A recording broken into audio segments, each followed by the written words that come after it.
kaya ngene. Lah ya wis ora ono sing mijeti weteng saiki. Ya Allah ngene iki becike watone wis sawadule ya ngono ora diwangi ya.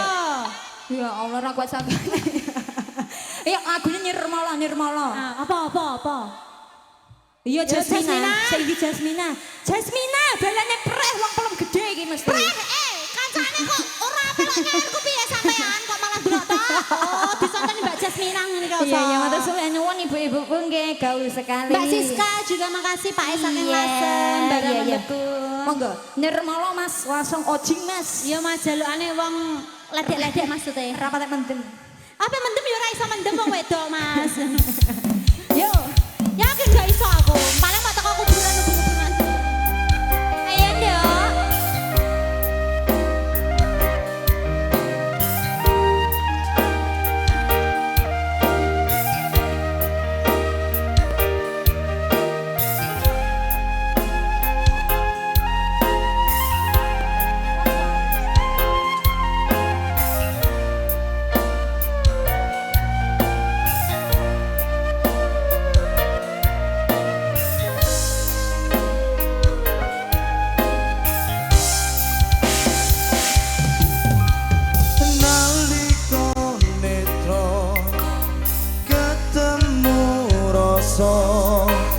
ademing nolong ora krasa kasenggo asing minangka sule tembang lirik ngusada bere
ana ringkesen Mas Hari karepmu dhewe kono Mas Hari. Sing penting dilakoni ra ketang saran dan saran. Bahtera Cinta Kembarawe. Bahtera Cinta. Yo aja metle maksude ya sebarang. Ya. Piye carane ngono lho Mas? Diomongin kembara Bahtera Cinta sih. Bahtera Cinta. Sing penting diaturi ngono ya. Yuk. Yuk Sun.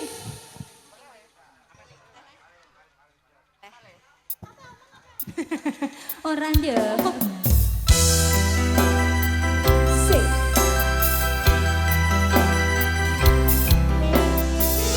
Kulena tulang pincuk tinggindo. Iku apa sini? Sangkal putung. Selewatan ini. Iya, gue nek sangkal putung mana lo? Coklatmu. Nek sufi cemburu. Pang pijet Ali palu jare Mas Ali bisa. Wih.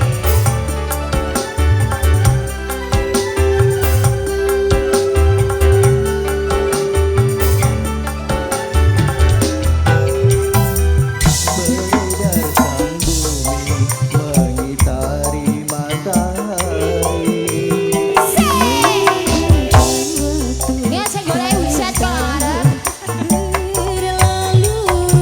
Namun cintaku takkan pernah berubah masa demi masa. Kita berdua takkan pernah berpisah dalam cinta. Berlayar bahtera mengarungi samudra. Tujuan nunggu pantai Asik. Yuk. Wahyu Manggolo RHS Production. Cintaku hanya untuk kamu, sayangku hanya untuk kamu, kasihku hanya untuk kamu.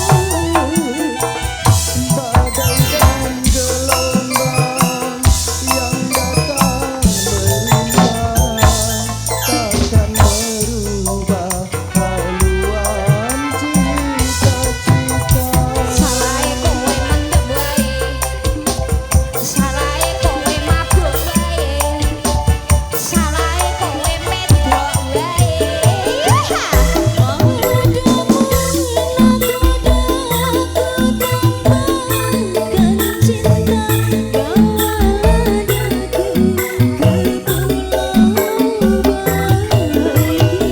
Beredar sang bumi mentari matahari.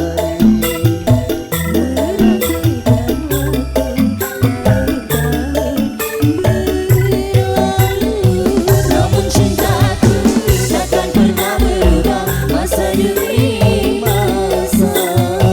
Kita berdua takkan pernah berpisah dalam cinta. Berlayar bahtera mengarungi samudra.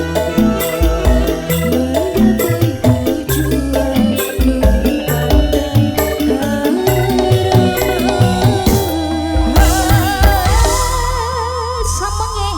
Kalih ngrati Gusti Putri wonten kembang rapi tembange Mas dibajutke mengko bengi wae kersane lakone tutup engko ijo ana hiburan dagelan Betul. ana bintang tamune yuk monggo. Sapa Rom? Iku Kok nganu. Percil, Jawa Timur, percil. Iki gudi kok, Dik. Gudi sik glimbur, cak glimbur. Ora glimber wis nang jero anda. Iya Bangka. Iya betul. Bangka tenan Rom. Bangga karo bulus nang mburi. Yuk, cus monggo. Bulas. Yo.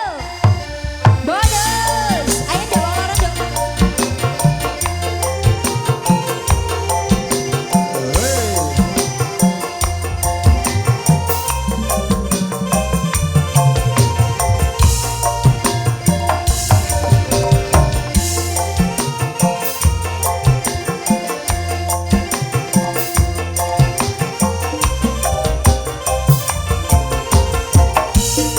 Hey.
sasnipur panenggane ditetes rapi nduk.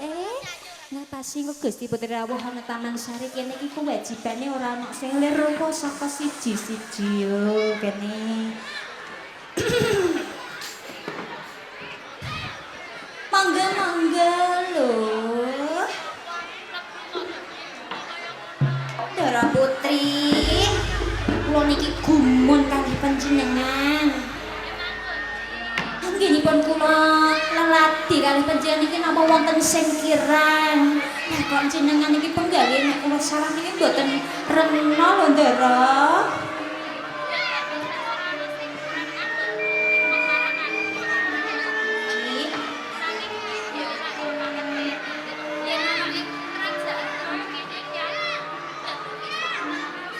Boten kerasa sebabipun menapa Ndara. Kapan kalian Rama kalian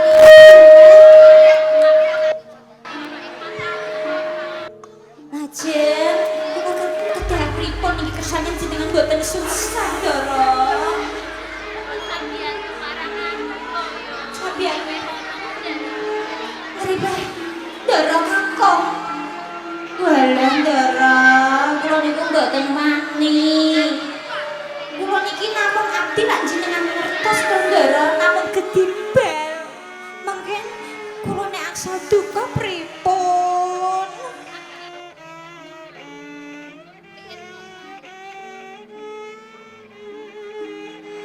Mboten. Monggo Ndara.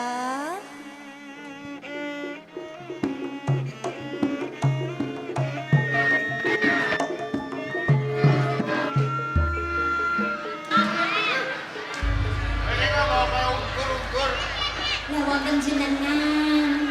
Arek ana aku njur terus mundurmu kaya ngono. Kersane kula niki nggadahi unggah-ungguh kalih jenengan Ndara. Nggih. Kados ngaten. Ayo Nduk.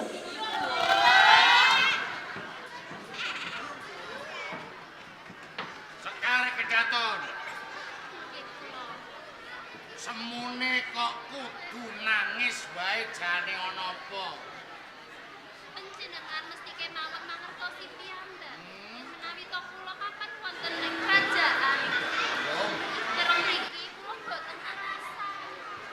Yen kowe ora kerasan kowe bakal tak ulihke ana ing Mataram. Jenengan badhe Yo, nanging kudune kowe nuruti apa sing dadi karepmu. panjenengan. Gelem kowe tak mek bojo. Mengko yen dadi bojoku tak treke mulih ana Mataram. Kula kedah dados panjenengan. Kula boten saged. Kula niku boten tresna kalih panjenengan. Perkara tresna pikir mburi keng baku kowe saguh dadi bojoku. Boten kula boten saged. Kula nyuwun panjenengan welas dhateng kula. Kula kudurake wonten Mataram teko nyangerum kiado. Nyabrang segara. Umpama kowe mlaku ora bakal tekan nggone. Mula kanthi kuwi yen pengin slamet nyawamu turutana karepku. Mboten kula boten saged. Kula boten nurut dados panjenengan. Nek nganti kowe tak beksa kepiye? Apa panjenengan ampun meksa dhateng kula welasana kula. Yen aku supaya welas karo kowe, kudune genti-genten kowe ya welas karo aku. Welasana brantaku ladenono kekarepanku, mengko kowe tak turuti apa sing dadi panyuwunmu. Nek yen kula dados karo panjenengan kula boten saged. Piye? Boten. Mumpung aku isih sabar, Boten kula boten saged. tak beksa kowe kamu.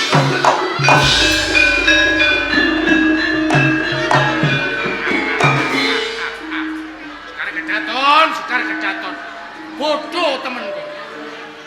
Nadan kowe mlayu saka Taman Sari. Nanging ora bakal bisa bali nang Mataram. Tak oyak.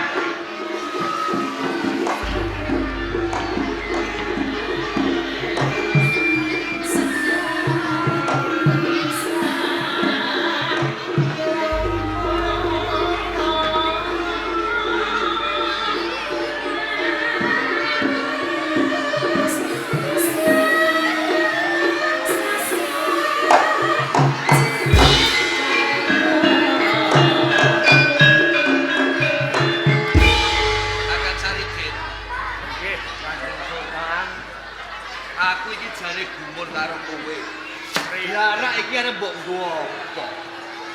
Numpak blarak nyabrang segara. Yo niku ra dalane sampean kepengin manggihake putrine sampeyan. Lah upama numpak prau rak ya genok mah luwih cepet. Menawi nitih bayi to Kanjeng Sultan. Ya. Kapireng kaliyan tiang-tiang ingkang wonten ing wewengkon Merum. Mengke kula panjenengan dianggep nugriyani. Ning menawi nitih blarak, mbok menawi saking karomahipun Gusti Allah Subhanahu wa taala, kula panjenengan ketoke numpak blarak tiang-tiang boten mangertos. Pergi saking daya kegiatan ingkang nalika semanten dipunwejalaken kula dene Kanjeng Sunan Kalijaga tengah. Dadi blarak iki mau kanggo piranti ora kawis tarani. Ngeten kan. Niki pun Iki wong ndi? konduke wewengkon Merum. Merum. Mila ngeten Kanjeng Sultan ora kena ngagem asma Sultan Agung. Lanjur sapa Kakang Salidi? Rendene supados boten kawistara nggih cekap namianit mawon. Asmane Kanjeng Sultan Alite sinten? Rangsang. Den Mase Rangsang Oh. utawi menawi kula nggih rangsang mawon. Nggih sebab ngeten. Ampun ngantos kawistara jararan kula nggadahi keyakinan bilih mangkenipun panjenengan saged manggihaken ingkang putri Sekaring Kedaton Mas.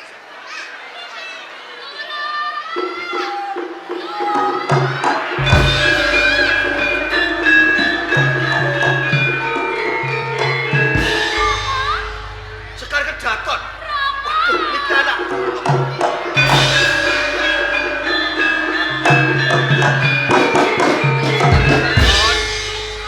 Nganti Rama kaya ngene iki but-bute aku dijak Kakang Saridin ngupati karo. Kados maten. Nanging istinipun kados maten lho Rama. Piye piye? Larah-larahe piye, Nduk?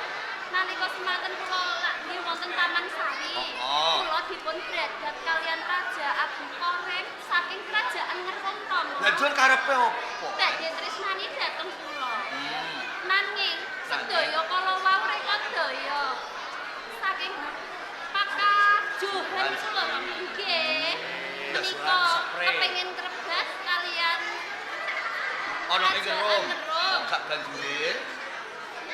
Niku Raja Ngerum. saking Ngerum. Hmm. Dinten sak menika dipun lebetake wonten Pakunjaran. Abu Korem dipun lebetaken Pak. Nggih, menika leres. Terus negara dikuasani kalih Johan Spray. Nggih. Lah ndika kok melajar Lah kok melajar. mlayu ki mau? Kula mau dipun bujuk kok Rama. Yo ya ya Johan Spray.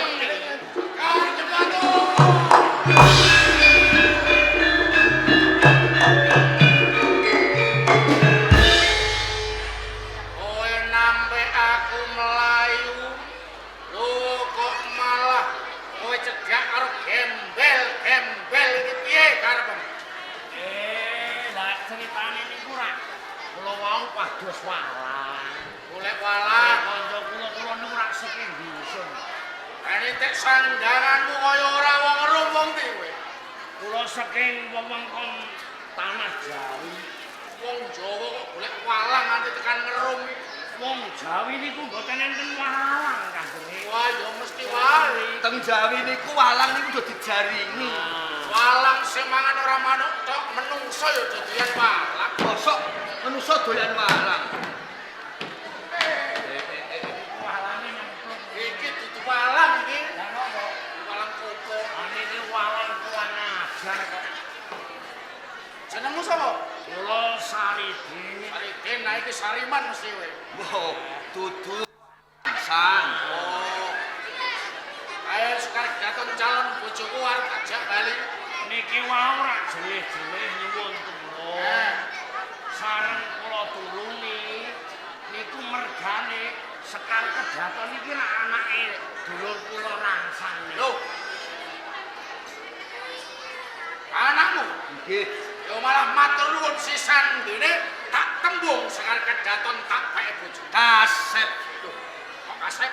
Wong Jawa iki yen ngirsakake karo anake wong liya, kudune ditembung ora kok dicolong kaya ngono kuwi. Wakon kowe nglilani, mengko tak lamar. Tetep ora tak lilani.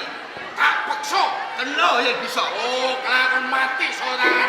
Usahamu dudu aku. Sapa aku sari? Piye? Ora sadu kasakten. Lanjut. Sampeyan kuat ngangkat kelompok kula teges kula kalih dulur kula kalah. Ngangkat kelompok loro iki. Nggih. Kau anggap bocah cilik kok. Dadi jajal mawon.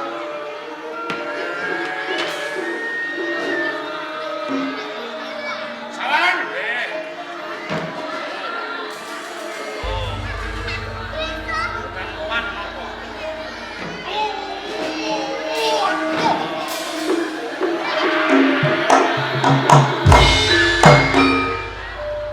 Sampeyan rumangsa kalah ta boten? Kelompok loro abot kaya ngene ya. Dadi boten ngalah. Mergo aku ora kuat ngangkat kelompok iki. Nggih. Saka rumangsa mau kalah. Nangis aku tetep bacut rebut jeneng. Emang tadai saudara. Lara kuwi Nama Amruida Aroda Sayaan Ayah Lalau Kun Bayak. Iya.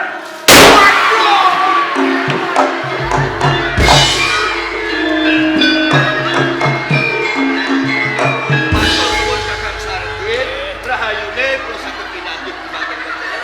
Bisa nulungi bulan. Ngeten ngene saudara. Mapane Kang Tidro kusumane ayu ora Kanjenge Sultan Abu Qarim supados padhang satenawis dipun tenggo kula tak medalne. Oh kaya ngono. Sultan Abu Sing hati-hati ya Kakang Sardin.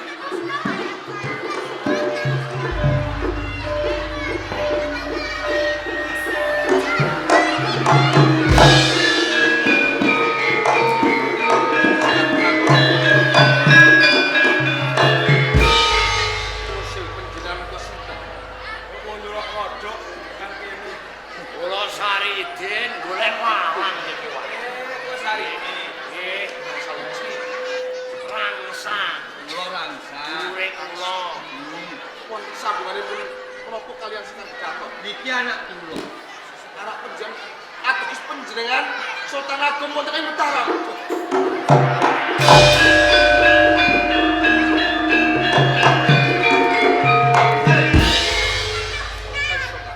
Kok nanti ana kedadian? Kang Slira nyidra putraku ana ing Mataram. Ki larah-larahe kepiye? Nggih awet kula menika tresna salah satunggalipun wanita. Saksamunipun pikantuk aturipun pakajuan seping. Karamun Kang Slira iki tresna marang putraku. Mbok ditembung kanthi becik iki adat budaya ana ing tanah Jawa. Nggih awet sedaya kala wau pokah-pakatipun pakajuan seping ingkang njlongkrongaken kalian leres kula minangka damel saksi. Ana kowe sapa? Lanipun kula panggih Pak. Iko bantu awit-awit badhe budal Mataram. Nyidro ingkang putra. Sedaya kala wis saking reka daya pakah dan sakemat Sang Raja Bareng menika dipun Iya, iya, iya. Kang Sultan. Sepisan malih kula nuwun pangapunten. Awet saking tumindak kula nyidra ingkang putra Sekar Gatot. Ya, kabeh wis kebacut, ora dadi pangapaya. Mergo wis gedhe parapuraku marang Kang Slira. Ayo Musin. Saridin. nggih Jeneng sira tumeka ana ing kerajaan Rum bebarengan kan Sultan. Iki adoh banget. Ning ora ana baita sing tumeka ana ing pesisir. Critanipun ngeten Tuan Sultan. Rikala kula kapurih Bupati Kusumaning Ayu Sekar Kedaton. Kula nyuwun Kanjeng Sultan ugi nderek sarengoten saking karomahipun guru kula cekat nitih blarak. Pamriye supados enggal dugi wonten ing ngerku. Dadi cekane kula dawuh Kanjeng Sultan jare Den aku jangkungen lajeng kula jangkung kula nderekno ngantos dugi ngerum. Saridin merga saka tumindakmu lan bisa ngelari aku saka pakunjaran. Nggih. Kamu ana ing kerajaan Ngerum kanthi numpak blarak dijangkung dening gurumu. Yo, ing kene bakal tak tambahi jeneng Syekh Jantung Sehat.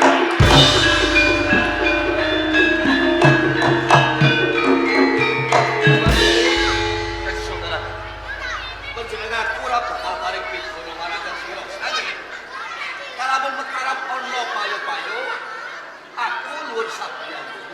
Kados-kados namung istake dawuh sing apik. Sawetara penentang. Kakang Sejantung, menawi perkawis menika dipun wonten ing papan niku. Awit niki tasih pokok dipun musuh. Monggo kondur kemawon wonten ing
menika dipun brandat kalian pamungan.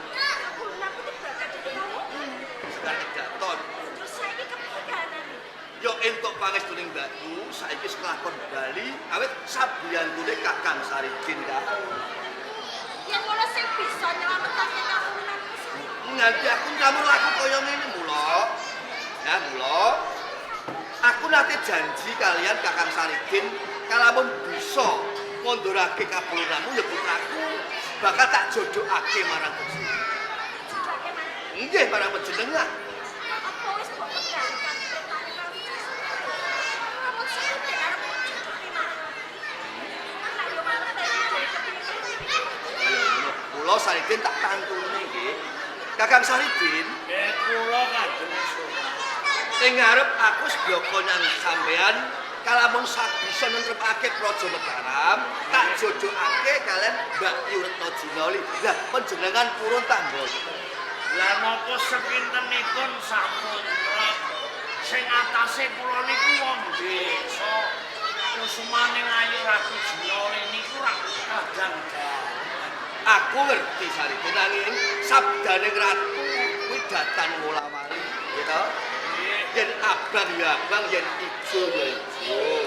Ora nggih sepindah malih kali kusumaning Ayu Ratu Jinoli. Estunipun bojo kula niku pun kathah.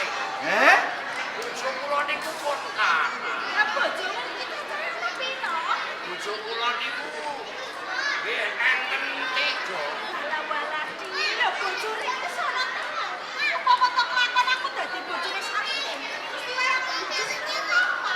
Iki mboten napa-napa to Mbak Yu. Eneng-eneng iki pegawean. Ora trimo tok Ora apa-apa, bos Gusti. Bojo niku kadang ora nggih 8 taun pisan. Ora padha kanggo. Pisan niku mboten mesti. Ngantos bececek kados cecek niku. Ya wis ngene. Kalau kabeh wis dadi kersamu, kanggo wong manut marang Kang Saridin, Nggih kula saiki dimen cetolan gamblang, tak keperange gladiwanu marang Mbak Yu tak tinggal sak mentara. Nyare-nyare Kakang Saridin.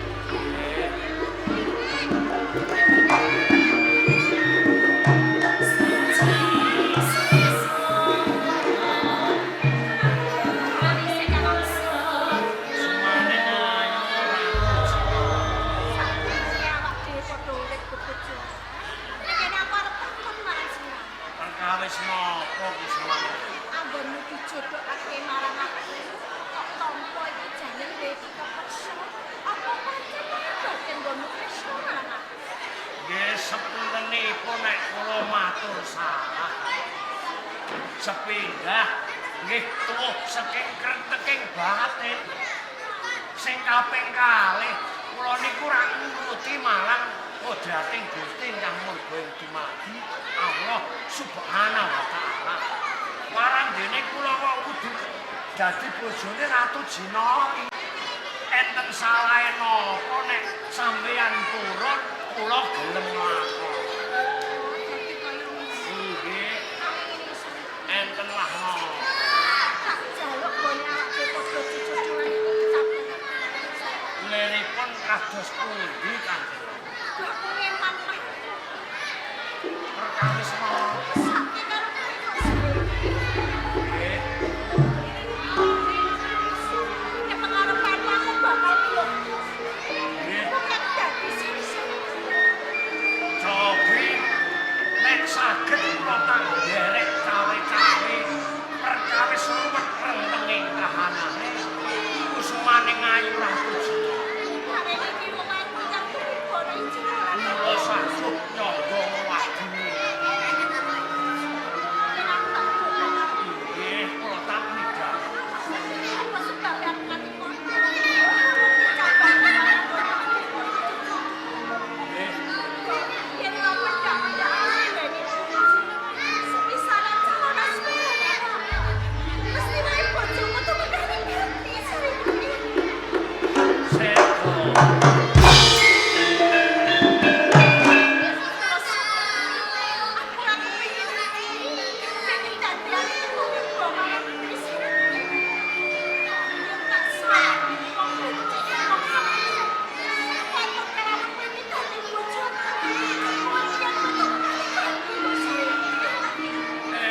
Perkarane ngoten.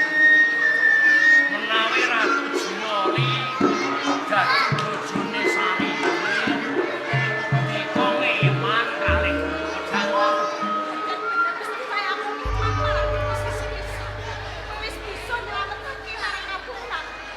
Ngeten nggih, nuwun sewu diajeng Ratu Jinori. Awit aku wis niat bebojoan karo sliramu. Iki teges aku kudu wani nyangga lakon apa sing kudu tak coba sithik tak aturi pinarak. Kurang luwih mbok menawa aku iso weneh pitulungan. Aku kepengin sepisan cedhak carem nek cara wong desa kuwi kumpul. Kaping pindhone aku kepengin sinau rasa. Babakan rasa iki mau ora mung trima tindak tanduk ngono lan muni. Nanging rasa iki mau sinau menani bab tembusing batin. Jalaran ana zat sing rumeksa ing jiwa kena diarani ndadekake katentreman ning kena diarani nyongkrahake jroning wit. Sauntara coba meremot. Aku kepengin nembus jroning saranduning jiwa. Bismillahirrahmanirrahim. La ilaha illallah.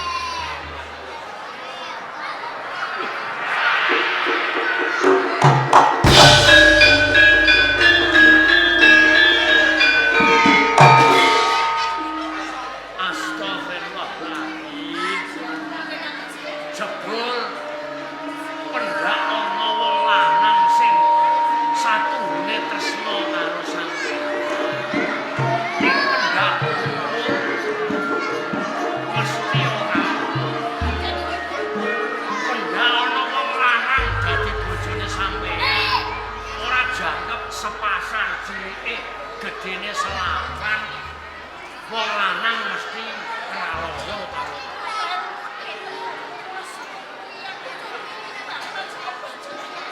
diajeng Ratu Jinori. Mbok menawa aku iso weneh pitulungan sebab kene nek tak waca nani bab jiwa ing sajroning lentis kang caket kalawan papan kuwi Jinoli iki kecondongan Toh Bromo. Ya. Titikane ing sak dhuwuring sak ngandhaping padanan Lentis iki mau mesti ana kaya dene adeng-adeng ning rupa abang semulireng. Iku kena diarani Toh. Nek wong Jawa ngarani Toh Bromo. Sayekti ing sajroning Toh Bromo iki mau ana sifat jin utawa setan sing ngersaya niate ngalang-alangi gelar lair kowe ora kena dibojo dening sembarang dengah menungso karepe kowe bakal dikuasani dening Toh Bromo iku mau jalaran jroning Toh Bromo iki mau ana sifat jin sing kapelah bau lawe. Lah carane ngilangi sliramu tak aturi turu kanthi nglegena. Ngerti nglegena uda tanpa nganggo singgah. Aku mengko bakal mlebu coba tak deloke nek perlu tak singkirne saka ngono. Iya.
Papan wingit tegese persanono wis elan apa mbok. Coba diarani.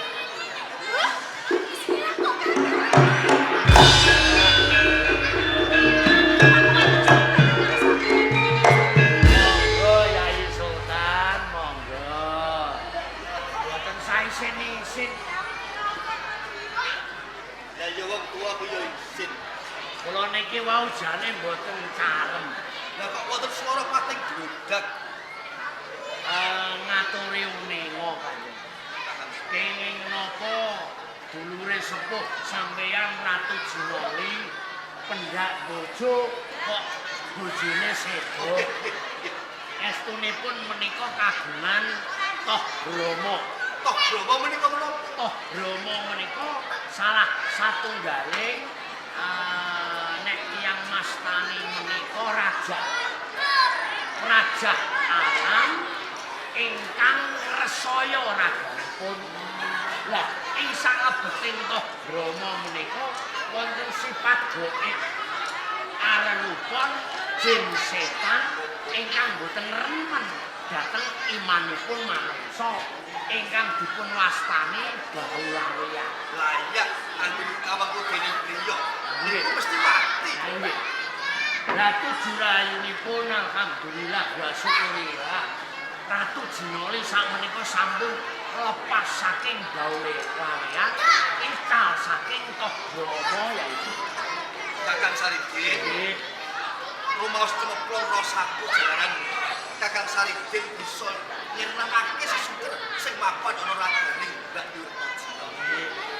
Namung ngaten Kanjeng Sultan, Kados pundi? estunipun tasih wonten jejuban ingkang kedah kuwayahi saking ngarsanipun guru kula.